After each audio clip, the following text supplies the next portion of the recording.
ములుగు జిల్లా యాకన్నగూడెం వద్ద రాళ్లవాగు వంతెన కుంగిపోయింది. రాత్రి 9:30 ప్రాంతంలో ఫీటు మేర కుంగిపోయింది. స్థానికులు అలర్ట్ అయి అధికారులకు సమాచారం ఇచ్చారు. బ్రిడ్జి కూలిపోయే అవకాశం ఉండటంతో బారికేడ్లను ఏర్పాటు చేశారు. భద్రాచలం వెళ్లే వాహనాలను ఏటూరు నాగారం మీదుగా మళ్లిస్తున్నారు. ఇసుక లారీల కారణంగా బ్రిడ్జి డ్యామేజ్ అయిందని స్థానికులు చెబుతున్నారు.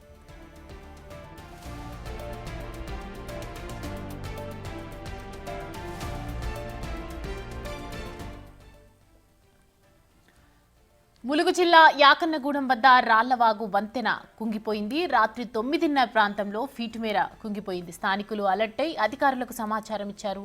బ్రిడ్జి కూలిపోయే అవకాశం ఉండటంతో బారికేడ్లను ఏర్పాటు చేశారు.